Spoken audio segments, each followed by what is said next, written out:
Si Fernando Araujo ay namumuhay ng disente bilang isang artista at instruktor ng judo. Subalit, hindi siya kontento at hinahanap pa rin ang kanyang tungkulin. Isang gabi, huminto siya para manigarilyo sa gitna ng malakas na ulan. Pagkatapos ni Fernando, tinapon niya ang sigarilyo na naanod palayo at nahulog sa imburnal ng Rio. Sa kuryosidad, lumusong siya sa imburnal at biglang isang baliw na ideya ang naisip niya. Kinabukasan, nakipagkita si Fernando sa kaibigang si Sebastian at iminungkahi ang ideya ng pagnanakaw sa bangko. Dahil sa problemang pinansyal ni Sebastian ay naging bukas siya sa ideya, ngunit kailangan ng mga sasakyan, gamit at malaking halaga ng pera para sa plano. Naghanap si Fernando ng pondo at nilapitan ang kaibigang si De Bauza. Dahil kapos din ito, iminungkahi nito na puntahan niya ang kaibigang magnanakaw na si Mario. Kailan pa naging kaibigan ni Mario si De Bauza?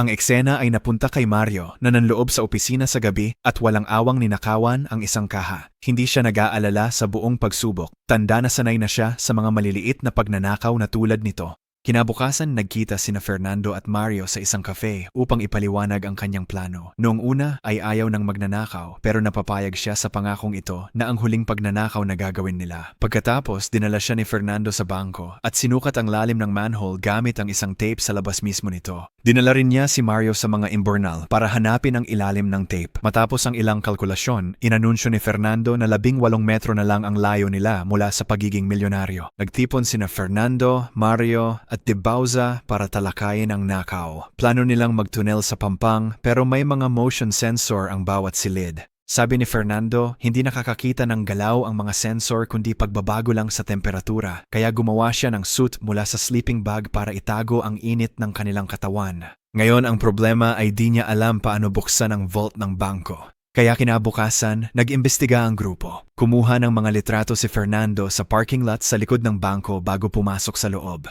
Nagpanggap na nagbukas ng account si Sebastian habang kumukuha ng mga litrato si Fernando sa foyer. Nahuli agad siya at dumating ang mga security. Tinangkang tumakas ni Fernando ngunit nahuli siya ng mga gwardya at dinala sa silong sa pagtatanong. Bahagi pala ng plano ang lahat ng ito. Sinamantala ni Fernando ang pagkakataong obserbahang mabuti ang silid ng safe deposit box. Sinuri ng mga security ang lahat ng kanyang gamit kasama ang kamera, ngunit walang nakitang ebidensya kaya atubiling pinakawalan siya. Nagawa ni Fernando na tanggalin ang memory card ng kamera pero di ikinahiya ng mga security. Iginuhit ni na Fernando at Sebastian ang awahar, kargatoy neking diretsya. Binuo ni Fernando ang plano ng sahig ng bangko mula sa isang maliit na silid. Sinukat nila ang distansya mula sa manhole gamit ang bisikleta sa pamamagitan ng pagbilang sa ikot ng gulong. Kinabukasan, ginamit ni Fernando ang kaniyang kaalaman sa geometriya upang kalkulahin ang anggulo ng huhukaying lagusan para marating ang Pampang. Nabunyag na ang perang nakatakdang nakawin ay nakasiguro, kaya walang sino man maliban sa bangko ang malulugi. Nang gabing iyon, pumunta si Fernando at ang iba pa sa imburnal at sinimulang hukayin ang lagusan.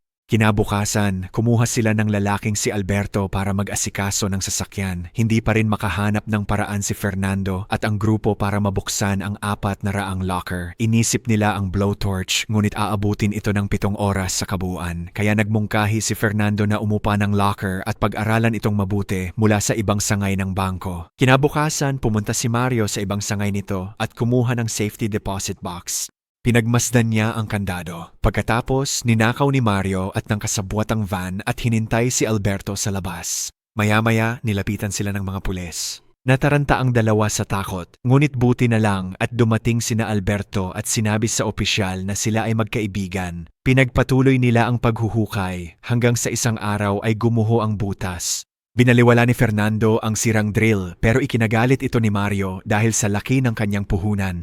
Nang gabing iyon, pinagmasdan ni Fernando at ng kanyang kasintahan ang mga bituin. Pinag-usapan nila na ang liwanag ng bituin ay mula pa sa nakaraan at maaaring wala na ang mga ito sa oras na makarating ang liwanag sa daigdig.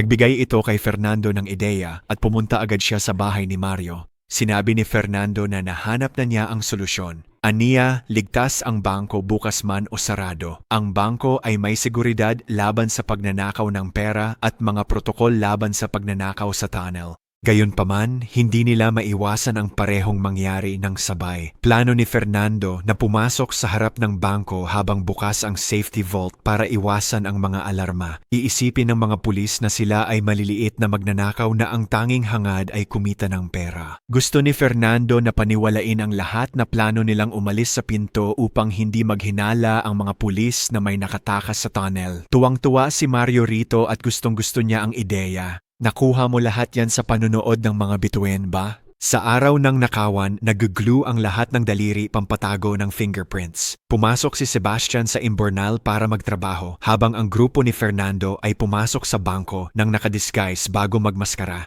Tumungo sina Mario at De Bausa sa unang palapag habang sina Fernando at Alberto sa ground floor. Kasabay nito, binunot nila ang kanilang mga sandata at inutusan ng lahat na humiga. Nakita ito ng gwardya mula sa CCTV room at agad na iniulat ito sa mga pulis. Na lamang naririnig ni Fernando ang usapan nila. Nakatanggap ng komunikasyon si Mario sa kaniyang walkie-talkie. Inutusan niya ang kaherang na ilagay ang pera sa bag habang nilock naman ni Alberto ang gate ng paradahan. Dumating ang pulis kaya tinutukan ni Fernando ang isang sibilyan. Nagbanta siyang papatayin ito kung susubukan ng mga pulis na pumasok sa bangko. Pagkatapos, bumalik si Fernando sa loob at sinabihan ang mga kasabwat na tapos na ang unang yugto. Nang marinig ito ni Mario, tinutukan niya ng baril ang isang babae at inutusan ang gwardiya sa CCTV room na sumuko. Nag-aatubili ang gwardiya na sumunod at kinuha ni Mario ang magasin ng kanyang baril at cellphone bago siya pinakawalan. Pinatay nila ang mga kamera sa bangko. Inilipat ni Fernando ang cabinet sa silid. Mula sa kabila, sinira ni Sebastian ang pader at pumasok sa bangko gamit ang lagusan. Kumuha sila ng gamit sa sasakyan, tumungo sa vault at binuo ang makina. Sa flashback, gumawa si Sebastian ng makinang kanyon na bumabasag ng kandado sa 7 segundo. Nag-timer ang lahat sa relo habang pinapasok ni na Sebastian at Fernando ang mga locker. Samantala, nagtipo ng pulis, media, at pamilya ng bihag sa labas ng bangko. Kinausap ng kapitan ang gwardya at inalam ang sitwasyon. Sa kabilang dako, habang binabasag ni na Fernando at Sebastian ang mga locker, narinig nilang umaakyat ang mga pulis sa bubong. Sinagot ni Mario ang tawag ng kapitan sa telepono ng gwardya. Sa pagbabalik tanaw, naghanda si Fernando para sa senaryong ito, kaya't pinagsanay niya si Mario sa pakikipagnegosasyon. "Huwag mong gawin yan, bitawan mo ako." Kinausap ni Mario ang kapitan. "Makikipagnegosasyon ako," at pinaalis ang mga puwersa sa terasa at nagbantang papatay ng mga sibilyan. "Gagawin ko." Pumayag ang kapitan pero nagpadala siya ng 2 sniper sa tabing gusali. Tinanong niya si Mario tungkol sa kaniyang mga hiling at sinabi nito na nais niyang makausap ang district attorney. Pumayag naman ang kapitan at humingi ng 1 oras na palugit. Nabuksan ni na Fernando at Sebastian ang mga locker at nabawi ang maraming pera, ginto at mga alahas. Sa labas, sinusuri na ng mga pulis ang sitwasyon. 2 lang ang daan para makapasok sa bangko mula sa main gate at parking lot. Pero wala silang alam sa lokasyon ng mga bihag. Napagpasyahan nilang isa itong tangkang pagnanakaw. Maya-maya, muling tinawagan ng kapitan si Mario at pinapasuko siya. Sabi niya, walang nasaktan ang mga magnanakaw kaya gagaan ang sentensya. Nag-alok ang kapitan na ihanap siya ng abogado. Tugon ni Mario, kakausapin niya ang mga kasabwat. Habang nangyayari ito, pinasok ni na Fernando at Sebastian ang ibang locker habang ang mga pulis ay naghihintay lang sa labas.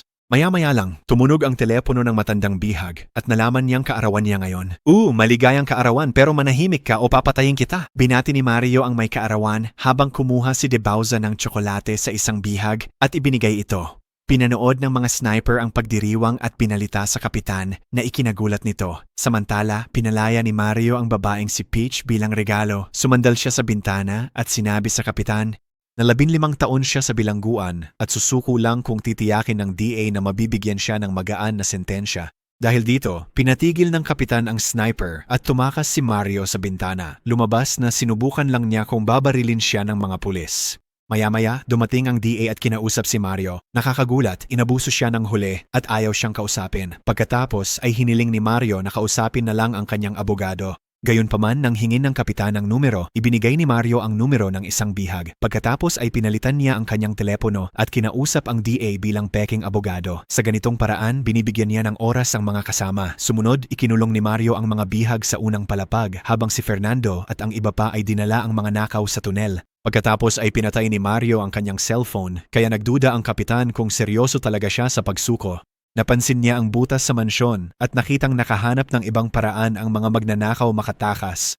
Samantala, pagkakarga ng mga samsam, iniwan ni Fernando ang mga armas sa vault para sa pulis. Sa pagbabalik tanaw, makikitang mga laruan lang ang mga ito dahil ayaw niyang makasakit ng sibilyan. Sa wakas, iniwan ni Mario ang mga bihag sa unang palapag at sumama kay Fernando sa maliit na silid. Pagkatapos, kinuha ng mga bihag ang kanilang mga telepono at tinawagan ang kanilang pamilya. Nagpadala ang kapitan ng mga tropa sa Imburnal at Pampang. Nilinis nina Fernando at Mario ang lagusan at sumama sa iba sa bangka.